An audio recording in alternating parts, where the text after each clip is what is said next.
Hi friends, welcome back to Dohitha Chinmayi channel. అందరూ ఎలా ఉన్నారు? ఈరోజు మనం స్పాంజ్ కేక్ చేసుకుందామండి, ఎగ్లెస్ది. ఇది నేను ఓవెన్లో ఏం చెయ్యట్లేదు, మామూలు బౌల్లో చేసుకోవడం చూపిస్తానండి. ఈజీగా అయిపోతుంది. ఒకసారి మీరు కూడా ట్రై చేయండి. ట్రై చేసి ఎలా వచ్చిందో నాకు కామెంట్ చేయండి. ముందుగా మిక్సీ జార్ తీసుకోవాలండి. తీసుకొని 1 కప్ షుగర్ వేసుకుంటున్నాను. దీన్ని పౌడర్లా చేసుకోవాలి. నెక్స్ట్ దీనిలో సన్‌ఫ్లవర్ ఆయిల్ ఉంటుంది కదండీ, 1/2 కప్ తీసుకుంటున్నాను.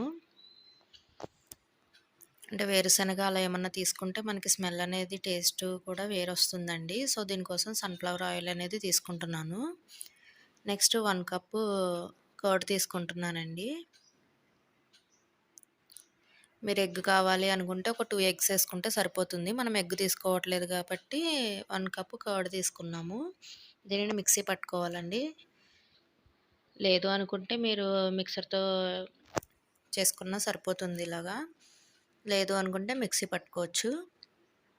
ఇలా నురగొచ్చేంత వరకు మిక్సీ పట్టుకోవాలండి. దానిలో 1 కప్పు మైదా వేసుకోవాలి, జల్లించి పెట్టుకున్నది. ఇలా 1 కప్పు మైదా వేసుకున్న తర్వాత 1 స్పూన్ బేకింగ్ సోడా వేసుకోవాలండి. 1/2 స్పూన్ వచ్చేసి వంట సోడా వేసుకోవాలి. బేకింగ్ సోడా అవైలబుల్ లేదు అంటే 1 స్పూన్ వంట సోడా వేసుకోవచ్చు. బట్ బేకింగ్ సోడా వేసుకుంటే కేక్ అనేది ఫ్లఫీగా, స్పాంజీగా వస్తుంది. కొంచెం సాల్ట్ వేసుకొని మొత్తం మిక్స్ చేసుకోవాలండి. ఏ డైరెక్షన్‌లో పడితే ఆ డైరెక్షన్‌లో చేయకూడదండి. మిక్సింగ్ అనేది చాలా ఇంపార్టెంటు. దీనిని కట్ అండ్ ఫోల్డ్ మెథడ్ అంటారండి.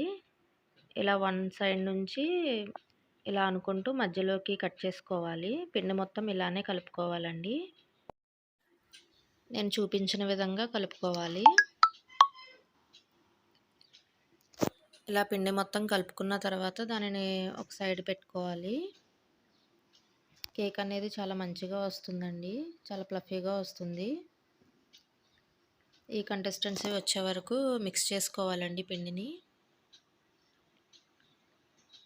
నెక్స్ట్ మనం ఒక బౌల్ తీసుకొని దానికి గీ అప్లై చేసుకోవాలండి. కేక్ అనేది దానికి స్టిక్ అవ్వకుండా ఉంటుంది. ఇలా బౌల్ మొత్తం గీ అప్లై చేసుకొని కొంచెం ఫ్లోర్ ఉంటుంది కదండి, మైదా ఫ్లోర్, దానిని వేసుకోవాలి. ఇలా స్ప్రింకిల్ చేసుకున్న తర్వాత ఎక్స్ట్రా ఏమన్నా వస్తే పక్కకు తీసుకోవాలి. చూసారా, ఈ విధంగా చేసుకోవాలండి. మొత్తం బౌల్ అంతా మైదా ఉండేలా చూసుకోవాలి. నెక్స్ట్ మనం కేక్ కోసం బ్యాటర్ని రెడీ చేసుకున్నాం కదండి, దానిని ఈ బౌల్లో వేసుకోవాలి. ఇలా వేసుకున్న తర్వాత బబుల్స్ ఏమీ లేకుండా ఒకసారి బౌల్ని ట్యాప్ చేసుకోవాలండి కింద. ఇలా ట్యాప్ చేసుకోవాలి. మీ దగ్గర ఏమన్నా ఇలా పెద్దది అల్యూమినియంది ఏదన్నా దబరా గిన్నె లాంటిది ఏమన్నా ఉంటే దానిని ఫస్ట్ హీట్ చేసుకోవాలండి. మనం హీట్ చేసుకున్న తర్వాత ఇలా స్టాండ్ పెట్టుకోవాలి మిడిల్లో. ఇలా స్టాండ్ పెట్టుకొని కేక్ బౌల్ ఉంది కదండి, దానిని పెట్టేసుకోవాలి. నేను శాండ్ కానీ ఏమీ యూజ్ చేయట్లేదండి, సాల్ట్ కానీ ఆ బౌల్లో. డైరెక్ట్గా స్టాండ్ పెట్టే చేస్తున్నాను. లిడ్ పెట్టుకొని ఇలా ఒక 30 to 40 మినిట్స్ ఉంచుకోవాలండి. మధ్య మధ్యలో తీసి చెక్ చేసుకుంటూ ఉండాలి మనం. చూసారా, ఇలా ఫోర్క్‌తో కానీ టూత్‌పిక్‌తో కానీ ఇలా చెక్ చేసుకోవాలి. ఆల్మోస్ట్ అయిపోయిందండి. ఇంకా స్టవ్ ఆఫ్ చేసుకొని చల్లారిన తర్వాత ఇలా ఎడ్జెస్‌ని ఒకసారి ఇలా అనుకోవాలి. అనుకొని ఇంకా వేరొక ప్లేట్‌లోకి టర్న్ చేసుకోవాలండి. ఎంతో ఫ్లఫీగా స్పాంజీగా ఉండే కేక్ రెడీ అయిపోయింది. చల్లారిన తర్వాత కేక్ అనేది తీసుకుంటే చాలా ఈజీగా వచ్చేస్తుందండి. మీరు ఇలా బౌల్ తిప్పగానే వచ్చేస్తుంది. దాని మీద ఇలా చాక్లెట్ సిరప్ ఏదన్నా అప్లై చేసుకొని తింటే చాలా అంటే చాలా టేస్టీగా ఉంటుందండి. చాలా బాగుంటుంది. ఒకసారి మీరు కూడా ట్రై చేయండి.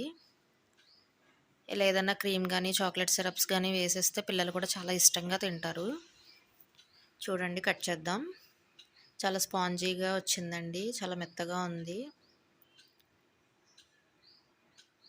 ఒకసారి మీరు కూడా ట్రై చేయండి. ఈ వీడియో కనుక మీకు నచ్చినట్లయితే please like, share, subscribe. Thank you friends.